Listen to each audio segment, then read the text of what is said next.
नमस्ते। मैं हूँ राहुल और आप देख रहे हैं मेरा रुख। इससे पहले कि हम हमारे आज के वीडियो विश्लेषण की तरफ चलें, जिन्होंने भी चैनल को सब्सक्राइब नहीं किया है उनसे रिक्वेस्ट है कि वो चैनल को सब्सक्राइब जरूर करें, और अगर वीडियो पसंद आए तो उसे लाइक, कमेंट और शेयर भी करें। चलिए आगे बढ़ते हैं आज के विश्लेषण की तरफ। अमेरिका पर जीडीपी का 96% कर्जा है। इससे उसकी और दुनिया की इकोनॉमी के लिए एक बहुत बड़ा खतरा हो गया है। युद्धों के खर्च, ग्लोबल इकोनॉमिक क्राइसिस और टैक्स रिलीफ ने यूएस की मुश्किलें बढ़ा दी हैं। अमेरिका पिछले कुछ वर्षों से अंधाधुंध कर्ज ले रहा है। पिछले 12 माह में फेडरल गवर्नमेंट ने 16.67 लाख करोड़ रुपए का कर्जा लिया है। यह जीडीपी का 7.2% है और टैक्सेस से हुई इनकम से भी ज्यादा है। आमतौर पर इतना भारी घाटा मंदी और उससे निपटने के लिए दी गई सरकारी रियायतों का नतीजा रहता है। अमेरिका में इस समय 50 वर्षों में सबसे कम बेरोजगारी दर है, जो कि बहुत अच्छी बात है। दूसरी ओर 2015 के बाद से घाटा जीडीपी के 3% से कम नहीं रहा। अगले साल अमेरिका का कर्जा जीडीपी के 100% से भी ज्यादा हो जाएगा, ऐसा अनुमान है। पहले लगभग 0% इंटरेस्ट रेट से बड़े कर्जों को मैनेज किया जा सकता था, लेकिन आज इंटरेस्ट रेट्स काफी हाई हैं।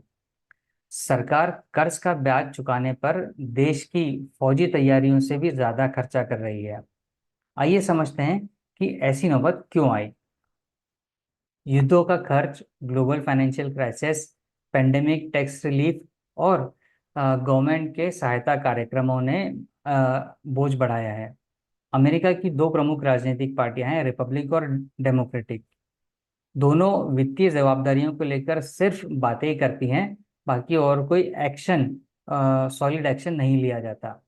दोनों पार्टियों ने सत्ता में जमकर खर्च किया है और जरूरत से ज्यादा टैक्स रिलीफ दी है। नवंबर 2024 में अमेरिका में चुनाव है और चुनाव के बाद नए राष्ट्रपति के सामने सबसे बड़ा इकोनॉमिक सवाल रहेगा कि पूर्व राष्ट्रपति द्वारा 2017 से दी जा रही टैक्स रिलीफों को कैसे जारी रखा जाए। इससे अमेरिका की आर्थिक हालत और बदतर हो जाएगी। कुछ समय पहले तक ग्लोबल ब्याज दरों में गिरावट के कारण कर्ज का निपटारा आसान था। अगर मुद्रास्फीति और महंगाई काबू में रही और वास्तविक ब्याज दरें मौजूदा उच्च दरों से नीचे आ गई, तो अमेरिका को कर्ज के जाल से छुटकारा मिल सकता है। प्रोडक्टिविटी बढ़ने से भी राहत मिल सकती है। यदि एआई की वजह से यूएस में प्रोडक्टिविटी बढ़ती है और अमेरिका अपने बढ़ती है, तो अमेरिका अपने कर्ज के जाल को उतार फेंक सकता है, क्योंकि अभी फिलहाल यूएस में आर्टिफिशियल इंटेलिजेंस के ऊपर काफ़ी काम हो रहा है और आर्टिफिशियल इंटेलिजेंस की वजह से प्रोडक्टिविटी को इंक्रीज करने के लिए काफ़ी प्रयास किए जा रहे हैं। अमेरिका की मुश्किल वित्तीय स्थिति स्वदेशी कारणों से बनी है, लेकिन यह है तो पूरे विश्व की समस्या। पहले ट्रंप और अब बाइडेन के कार्यकाल में federal losses average 9% per annum रहे। इसके नतीजे दुनिया और अमेरिका के लिए भारी पड़ सकते हैं। आईएमएफ का कहना है कि अमेरिका का कर्ज इतना विशाल है, इतना बड़ा है कि इससे पूरे दुनिया की फाइनेंशियल कंडीशन खराब हो सकती है। दो क्रेडिट रेटिंग एजेंसीज एस&पी और फिंच ने अमेरिका के कर्ज का दर्जा घटा दिया है और मूडीज ने ऐसा करने की बात कही है। अमेरिकी कांग्रेस के बजट ऑफिस यानी सीबीओ के अनुमान है कि अगले 2 सालों में हर साल बजट घाटे में ब्याज का हिस्सा 2/3 रहेगा। सीबीओ का कहना है कि अगले 30 सालों में जीडीपी का अनुपात में कर्ज जो है वो 96% से बढ़कर 166% हो जाएगा, जो कि बहुत चिंताजनक बात है। जब संकट आता है तो उसका अनुमान लगाना मुश्किल हो जाता है। जापान का कर्ज भी जीडीपी का 155% है, फिर भी उसे नए बॉन्ड जारी करने में मुश्किल नहीं है। अमेरिका की तुलना में कम ब्याज दरों के कारण जापान अपनी देनदारियों को आसानी से चुका सकता है। अमेरिकी फेडरल रिजर्व ने महंगाई को ध्यान में रखकर ब्याज दरों को अधिक रखा है।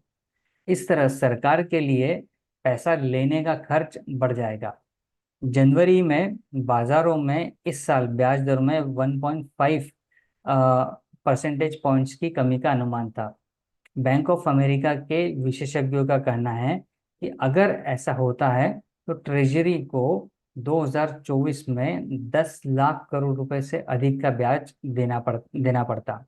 हालांकि कई विशेषज्ञों के अनुसार वर्तमान ब्याज दरों के स्तर पर यूएस को 13 लाख करोड़ के ब्याज का भुगतान करना पड़ेगा। ये थी अमेरिका की अभी फिलहाल जो इकोनॉमिक कंडीशन है उससे रिलेटेड, और अमेरिका पर जो कर्ज का जो बोझ है उससे रिलेटेड एक छोटा सा एनालिसिस, जो कि वाकई बहुत चिंताजनक स्थिति है। अगर आपको ये पसंद आया हो तो इसे लाइक, कमेंट और शेयर करें, और चैनल को सब्सक्राइब करना भी ना भूलें। मिलते हैं अगले वीडियो में किसी और टॉपिक के साथ। तब तक अपना और अपने अपनों का ख्याल रखिए। धन्यवाद।